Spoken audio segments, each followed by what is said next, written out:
صباح الخير. وصفتنا النهاردة بقى وصفة جديدة وحصرية وهتشوفوها لأول مرة، وهي الكوكيز رول أو الكوكيز الحلزونية. وزي ما انتوا شايفين شكلها بيبقى حلو جدا ومختلف، بس طريقتها سهلة وبسيطة، أي حد هيقدر يعملها بكل سهولة. تنفع بقى مع كوباية شاي بلبن الصبح كده كفطار خفيف كده، أو مع فنجان القهوة بتاعنا، أو كمان نقدر نديها للأولاد في اللانش بوكس. وطبعا الكوكيز دي من الوصفات اللي ما بيختلفش عليها اتنين، يعني كلنا بنحبها كبار وصغيرين. فتعالوا بقى نعملها مع بعض بطريقة جديدة ومختلفة، وكمان سهلة وبسيطة وطعمها يجنن.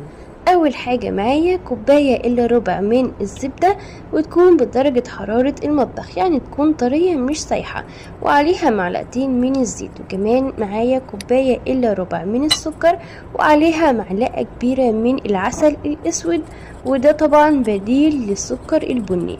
هقلب السكر مع العسل، وده بقى شكله بعد ما قلبته كويس جدا. ودلوقتي هنزل بالزبدة والزيت على السكر، وهبدأ اضربهم بقى كده بالمضرب اليدوي العادي لحد ما يبقى القوام بتاعهم بقى كريمي جدا ولونها بقى فاتح بالشكل ده. ودلوقتي معايا بيضتين بدرجة حرارة المطبخ، هحط عليهم معلقة من الفانيليا، وهرجع اضرب تاني لحد ما البيض يختفي. الاول هتحسوا ان الزبدة بتفصل معاكم كده، وبعدين هترجع تلم معاكم تاني. ودلوقتي بقى معايا رشة من الملح، وكمان معلقتين كبار من النشا، ومعايا معلقة صغيرة من البيكنج باودر.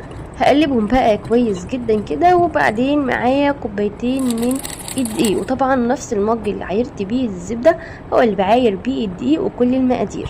نزلت كده بكوباية ونص من الدقيق، وسبت النص التاني على جنب. هنضيف الدقيق بالتدريج لحد ما العجينة تلم معانا.